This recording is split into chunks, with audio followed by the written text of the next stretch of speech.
제 아이패드가 불량이에요. 지금 보이세요?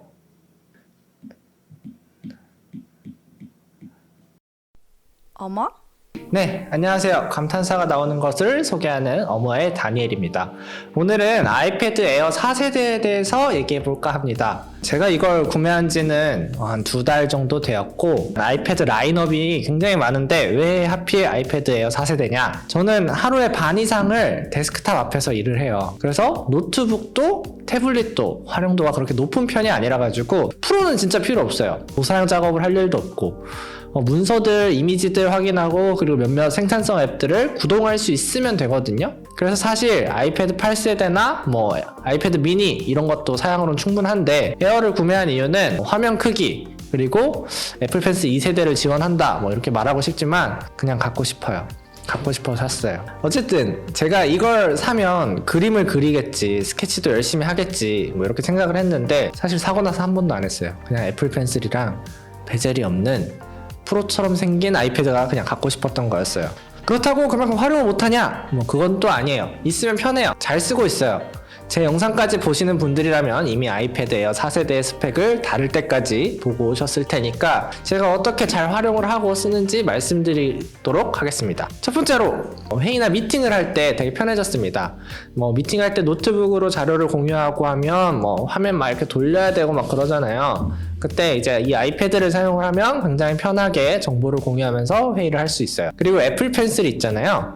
그래서 이미지에다 그림도 그리고 메모도 하고 그러면서 회의를 할 수가 있었습니다. 근데 아이패드로 필기를 하시는 분들이 많이 계시던데, 저는 애플 펜슬과 아이패드로 글씨를 쓰는 건 아직 익숙하지가 않더라고요. 책을 PDF로 변환해서 거기다가 메모하거나 글을 쓰는 건 괜찮은데, 그냥 글을 쓸 때는 저는 아직까지는 키보드가 있어야 하더라고요. 그냥 애플 펜슬로 글을 쓰는 건 많이 어색했어요. 두 번째로, 이동하면서 생산성이 굉장히 높아졌습니다. 저희 집이 마포구고 사무실이 송파구인데 보통은 운전해서 출퇴근을 하거든요. 근데 일이 엄청 많을 때나 이럴 때는 택시나 타다를 타고 출퇴근을 할 때가 있고, 아니면 대리운전을 부르기도 하거든요. 그때 활용해서 틈틈이 업무를 하기가 좋았습니다. 노트북을 꺼내놓고 쓰기는 좀 그렇고, 또 폰으로 작은 화면 쳐다보고 막 일을 하기에는 그렇거든요. 그때 일을 하기가 되게 편해요. 저는 특히 스마트 스토어 같은 것들을 운영을 하는데 이게 웹이랑 모바일 페이지랑 조금 달라요. 그래서 바꿔가면서 보는 게 편한데 그때 사용하기가 편했습니다.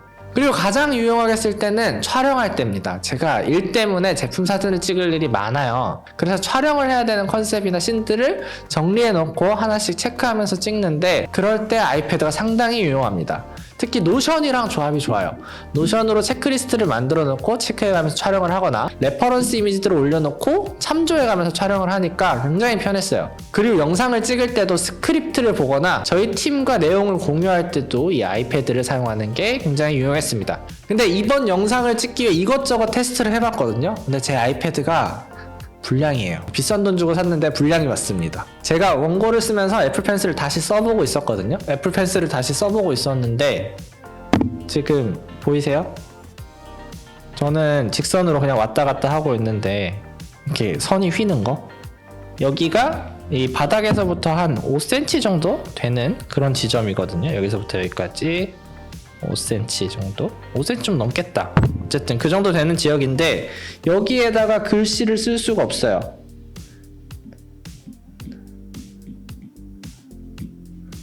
보이시죠? 점선으로만 되는 거. 지금 글씨를 쓰고 있는 거거든요.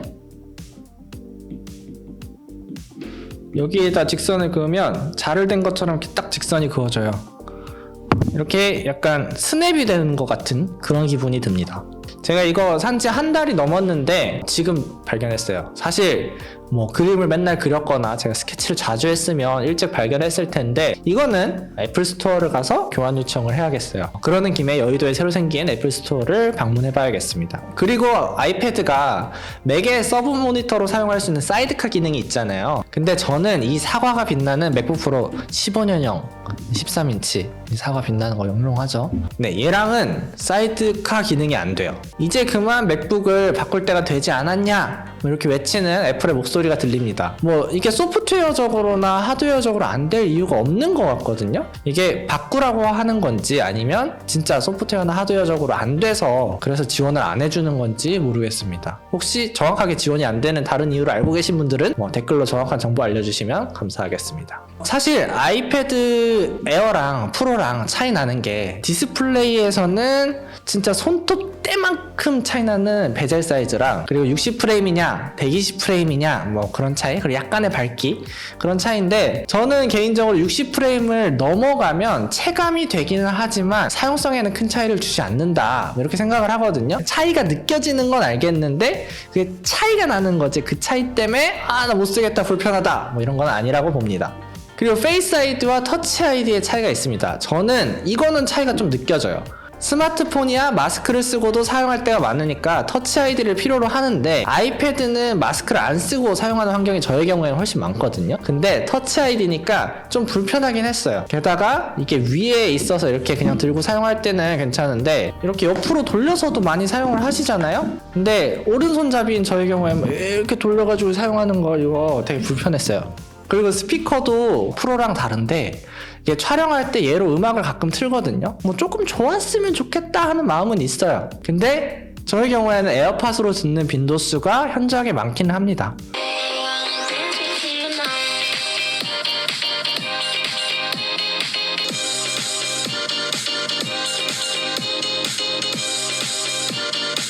그리고 카메라도 에어랑 프로랑 다르잖아요. 저는 아이패드 에어 4세대 이거 사고서 한 번도 카메라를 켜본 적이 없습니다. 그리고 저는 64기가 모델을 샀어요. 64기가 너무 작지 않냐 하시는 분들도 계실 텐데, 저는 일할 때 누가 보내준 파일을 받을 때 빼고는 뭘 저장해 본 적이 없거든요. 그리고 사진도 폰으로 찍고 영상 작업도 데스크탑으로 하고, 그리고 요즘에 다 클라우드 서비스를 쓰기 때문에 저는 크게 불편함이 없습니다. 그리고 이걸로 그림을 그리거나 뭐 그래픽 작업, 영상 작업을 하실 생각이라면 뭐 64기가는 작을 수 있다 뭐 이런 생각이 들지만 어쨌든 충분하다. 그리고 저는 그림을 그리더라도 헤비한 작업을 안 하니까 뭐 64기가 만족해요. 아이패드 에어에서 용량을 올릴 생각을 하시는 분들은 분명히 프로로 갈지 말지가 고민이 될 겁니다. 왜냐면 가격 차이가 얼마 안 나기 때문에. 그래서 64기가를 살 게 아니라면 프로로 가시는 게 보통 낫지 않나 그렇게 생각이 듭니다.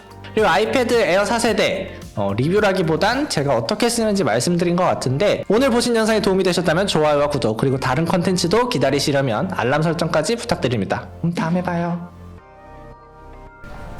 여러분, 오늘 제가 아침에 일어났는데 아이패드랑 애플 펜슬이 완전히, 특히 애플 펜슬이 완전히 마탱이 갔어요.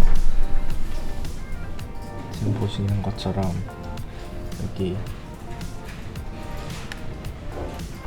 검은색 점들이 2개가 생겼죠.